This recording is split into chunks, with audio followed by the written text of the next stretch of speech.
Shri N P Chekkutty, മുസ്ലിം ലീഗിനെ നല്ല നിലയിൽ ട്രീറ്റ് ചെയ്തില്ല എന്നൊരു വികാരം മലബാറിലെങ്കിലും ഉണ്ടാകാൻ സാധ്യതയുണ്ടോ? എന്ന് മാത്രമല്ല, സമസ്ത കേരള ജമിയത്തുൽ ഉലമയിലെ ഒരു വിഭാഗം വളരെ ശക്തമായി തന്നെ ഇടത് ചായ്വ് പ്രകടിപ്പിക്കുന്നു. അല്ലെങ്കിൽ അവിടുത്തെ ആഭ്യന്തര പ്രശ്നങ്ങൾ മൂലം അവര് അങ്ങനെയാണെങ്കിൽ ഞങ്ങൾ ഒരു പാഠം പഠിപ്പിക്കാമെന്ന സ്റ്റാൻഡിൽ നിൽക്കുന്നു. നിങ്ങൾ ജിഫ്രി മുത്തുക്കോയ തങ്ങളെ അങ്ങനെ പറഞ്ഞിട്ട് സമസ്തയുടെ വോട്ട് വാങ്ങിച്ച് ജയിക്കാമെന്ന് കരുതുന്നുണ്ടോ എന്ന വളരെ തീവ്രമായ സ്റ്റാൻഡിൽ നിൽക്കുന്ന നേതാക്കൾ അവരെ സംബന്ധിച്ചുണ്ട്. അപ്പോൾ ഇത്തരം കാര്യങ്ങളൊക്കെ, ഇത്തരം അടിയൊഴുക്കുകളൊക്കെ ഇത്തവണത്തെ തെരഞ്ഞെടുപ്പ് ഫലത്തെ നിർണ്ണയിക്കാൻ സാധ്യതയുണ്ടോ? എന്താണ് താങ്കൾക്ക് തോന്നുന്നത്?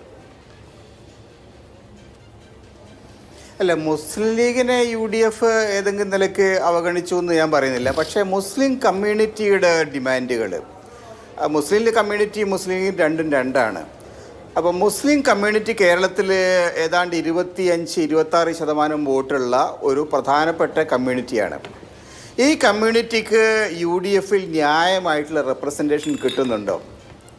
അതൊരു ചോദ്യം തന്നെയല്ലേ. കാരണം വെച്ചാൽ മുസ്ലിം ലീഗിന് 2 സ്ഥാനാർത്ഥികൾ ഒഴിവാക്കിയാൽ കോൺഗ്രസിൻ്റെ പട്ടിക പുറത്തു വന്നിട്ടില്ല. പക്ഷേ ഞാൻ മനസ്സിലാക്കുന്നിടത്തോളം അതിനകത്തൊരു വട്ടപൂജ്യം മാത്രമാണ് വരാനിടയുള്ളത്. അപ്പോൾ അത് യഥാർത്ഥത്തിൽ വലിയ തോതിലുള്ള സാമൂഹികമായിട്ടുള്ള ഒരു ധ്രുവീകരണം ഉണ്ടാക്കുന്നുണ്ട്. കാരണം മലബാറിലെ ഒരു വളരെ പ്രബലമായ ഒരു കമ്മ്യൂണിറ്റിയാണ്. മലബാറിനെ സംബന്ധിച്ചിടത്തോളം മലബാറിൻ്റെ വികസനത്തിൽ വളരെ പ്രധാനപ്പെട്ട കോൺട്രിബ്യൂഷൻ നടത്തിയ ഒരു ഗ്രൂപ്പാണ് അവർ.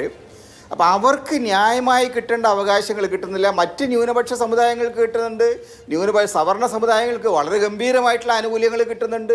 അപ്പോൾ എന്തുകൊണ്ട് മുസ്ലിങ്ങൾ മാത്രം വേണ്ട വിധം പരിഗണിക്കപ്പെടുന്നില്ല എന്ന് ചോദ്യമുണ്ട്.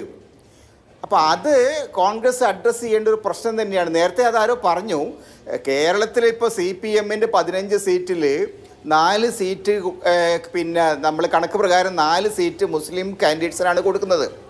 അതേസമയത്ത് CPMൻ്റെ മുസ്ലിം റെപ്രസെൻറ്റേഷൻ എത്ര ഉണ്ടാവും? ഒരു 10% പോലും ഇല്ല, ഒരു 5% താഴെ ഉണ്ടാവുള്ളൂ. പക്ഷേ അവരുടെ മൊത്തം സീറ്റിൽ ഏതാണ്ട് 30% സീറ്റുകൾ ഒരു പ്രത്യേക സമുദായത്തിലേക്ക് അവർ കൊടുക്കുന്നുണ്ട്. അപ്പോൾ അതിൻ്റെ താല്പര്യങ്ങൾ എന്താണെന്നുള്ളത് വേറെ വിഷയം, പക്ഷേ അതൊരു ഫാക്റ്റാണ്. അപ്പോൾ അതുകൊണ്ട് ഇത്തരം കാര്യങ്ങളിൽ കമ്മ്യൂണലായിട്ടുള്ള ഒരു നീതി പാലിക്കൽ, കമ്മ്യൂണലായിട്ടുള്ള ഒരു റെപ്രസെൻറ്റേഷൻ പാലിക്കൽ, അത് വളരെ പ്രധാനമായിട്ടൊരു കാര്യമാണ്. മുസ്ലിം ലീഗിനോടുള്ള അവഗണനയല്ല, മറിച്ച് മുസ്ലിം സമുദായത്തിന് കിട്ടേണ്ട ന്യായമായിട്ടുള്ള അവകാശം. അതാണ് പ്രശ്നം. യഥാർത്ഥത്തിൽ സമസ്തയിലുള്ള ആളുകളായാലും ശരി, മുസ്ലിം സമുദായത്തിലെ മറ്റ് പ്രസ്ഥാനങ്ങളായാലും ശരി, അവരൊക്കെ ചോദിക്കുന്നൊരു ചോദ്യം, എന്തുകൊണ്ടാണ് നമ്മൾക്ക് ന്യായമായി കിട്ടേണ്ട അവകാശങ്ങൾ കിട്ടാത്തത് എന്നാണ്. അത് മുസ്ലിം ലീഗിനെ അവരതിന് കുറ്റം പറയുന്നത് മുസ്ലിം ലീഗിനെയാണ്. നിങ്ങൾ വേണ്ട വിധം സമ്മർദ്ദം ചെലുത്താത്തത് കൊണ്ടാണ്, നിങ്ങൾ വെറുതെ ലീഗിൻ്റെ മറ്റേ ആളുകളുടെ മുമ്പിൽ താണുകേട് നിൽക്കുന്നതുകൊണ്ടാണ്.